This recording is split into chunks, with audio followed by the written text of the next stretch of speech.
Welcome to Santarogo Surplus. You don't even get to see my face in this video, but we're going to do another quick video. This one is about the 9x18 Makarov caliber pistols, the P64 and the CZ82. P64, CZ82. Magazine out. Magazine out. Remember that the key element of these, 6-round magazine for the P64, 12-round magazine for the CZ82. That's a huge difference. This is a very concealable pocket pistol, and we'll get some range footage at some point. This is a modern-ish pistol. Like, it has modern controls, ambidextrous safety. You can replace the sights with tritium or whatever.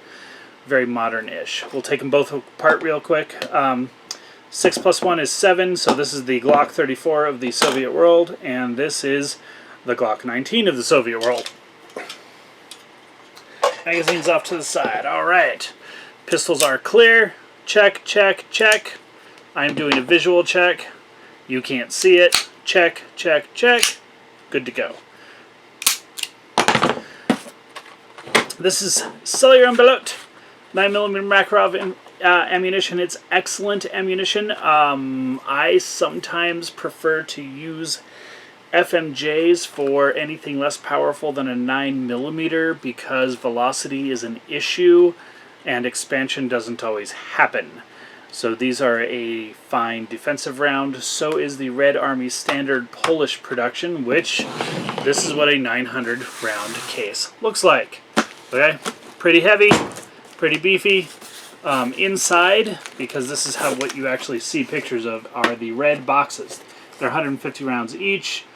You can buy them in just 150 round range packs. That's fine.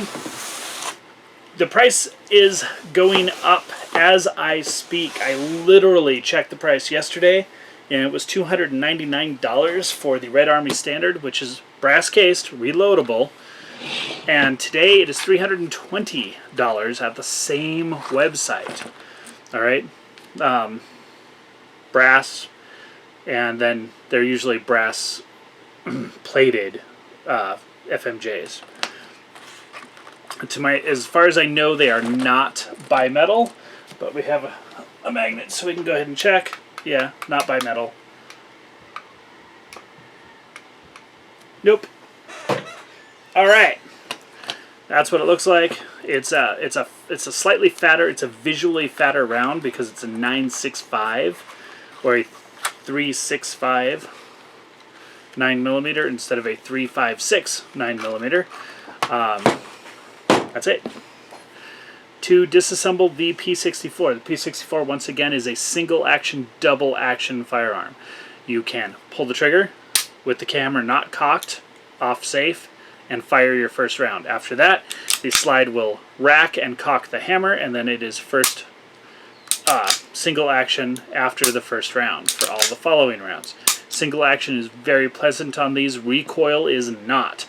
Once again, I will warn you that if you have weak American hands and you're like weak and American and whatever, don't use it, alright? If you're going to use it, don't complain about the recoil. Man up, put your big boy diapers on, and deal with it. It does kick. I'm just trying to emphasize that it kicks, alright? I can shoot it very well. I can shoot it reasonably fast. I can shoot it at 75 yards and hit 2-liter bottles. I can butcher goats with it, butcher pigs with it, butcher cows with it. I have shot a lot of crap, living and not living, with a P64. They run just fine. They run forever. You do, because they're a blowback, you do have to clean them a little more often than a modern Browning action pistol. Like every couple hundred rounds, you really want to just go ahead and clean it out. Not hard to do, alright? Cleaning. Cocked. I prefer cocked because it's a lot easier to get everything off. If you want to and you feel safe with it, you can get the magazine to lock back by putting a magazine, or get the slide to lock back by putting a magazine in. I tend to not do that. I tend to keep magazines off the table when I am doing this. as a cleaning operation. Right now I'm in the shop. I have specific shop rules to clear everything because I do work on these. So I would just generally make sure it's not on safe, decocking safety, all right? See the hammer? Pull the safety, cocked, or decocked. Pretty simple. Safety off, magazine out, chamber empty, magazine feed empty, breech face empty, good to go. Make sure that it is cocked. Pull this trigger guard down and slide it off to the side and hold it that way. Pull the slide back all the way and it will pop up and come off. This is pretty standard for blowback pistols. There's your recoil spring. It's a fixed barrel. These tend to be very accurate pistols because of that. The inherent accuracy is good. What happens with you and the small sights is a different story. All right, that's it. That is literally all there is to field stripping. Everything else inside I have videos on that go in depth. You just swab out your bore, clean your stuff here, oil your stuff there, grease your rails, go back to work.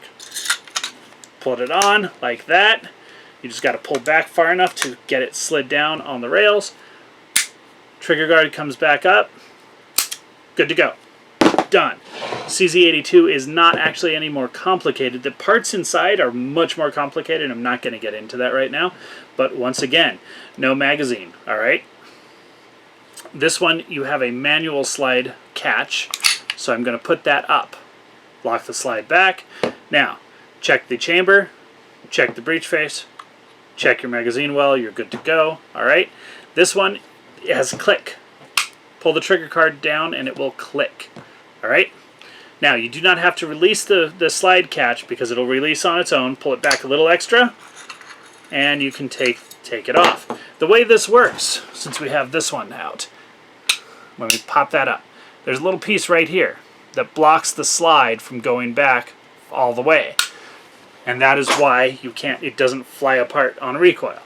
Now it's still popped down. Once again, fixed barrel, very easy to clean, extremely easy to clean because it's polygonal rifling and you can't actually tell that the barrel's rifled by looking at it. There you go. In this case, the recoil spring came out with the slide, does the same thing, operates the same way. That's it. Put it back together. Far enough back, done. Comes forward, pop your trigger guard back up, safety on, safety off. I tend to check the safety whenever I reassemble a pistol just to make sure, and we're good to go. That is all there is to these. They're very easy to handle.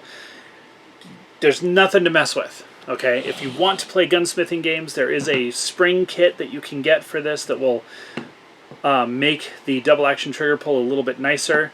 There is an extended heel magazine release, and there's some aftermarket grips that don't do anything different. They're just like different colors and stuff. Of course, Marshall's makes some really nice checkered wood ones if you want to actually make this into a gun that you carry and are proud of. The sights are very small but very precise, and you can do just fine with these sights. There's no problem at all. Acquisition is amazingly easy because the shape of everything just goes right into the sight picture. Like, this is much more like just a regular modern pistol. You're gonna there's no gas pedal. Someone should make a gas pedal to go with that roll pin. Okay, but that's where you would put your gas pedal and you just like pop, pop, pop, pop, pop. There's nothing there. Single action is reasonably good. I tend to find these have a lot more creep than I'm really, really happy with. The movement before the release is creep. But it's very smooth and consistent, and you can adapt to it, and if you're a double action shooter, then you won't have any problem at all. Also, the magazine release is ambidextrous, and it's very hard to reach because of the grips. It's very hard for a magazine to accidentally fall out. I actually tend to just use my shooting hand to release the magazine. It became a habit, and now I switch most of my magazine releases because it's easier. I have stubby fingers. Very nice handgun with a weird trigger. That's all there is to it. The only other caveat I have to mention, magazines for the P64 come and go. Well, again, you really want to have 3. It's probably going to come with 1 when you find one. It might come with 2. When they're available, they're about 20 bucks. When they're not available, they're about 40 bucks. And that's life. I prefer to have, once again, 7. 7 gives me an idea that I can keep a pistol running for a very long time. These 12-round magazines, they are Czechoslovakian made. The new ones, the old ones, the CZ83 magazines are identical. There's no difference with the 380 magazines. I will say that the magazine design sometimes suffers a little bit. There's a front weld seam. I have seen that split once on a friend's pistol, but I have also seen the magazines kind of just get old after several months of heavy use and start to rub in here where they just seem to bend out a little bit under the pressure. So that is sometimes a concern. The magazines do not last forever. They will last for a long time. They're usable, but they're a little thinner than a lot of modern designs. That's it. We're done. Also, you can just spray paint this because they're ugly, ugly, ugly. Also, aftermarket grips are available. Again, the wooden grips are really nice. They're about $80. Whatever. This is,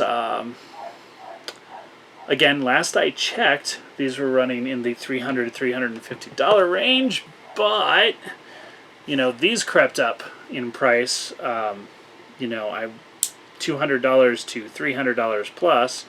I don't know what these are at right now. I actually have not checked in a couple of weeks. Very good handguns. This is, despite the fact that you really have to have manly diapers to handle the recoil, because the felt recoil is just stupid on a small gun shooting a 9mm round that is much more powerful than 380. You have to be able to handle the recoil, but if you can adapt and handle the recoil, it's a very thin, very easy to carry firearm. It is amazingly durable, and you can just throw it around and beat it up, and who cares? That's it. Have a good one. Stay safe, and get you some ammo.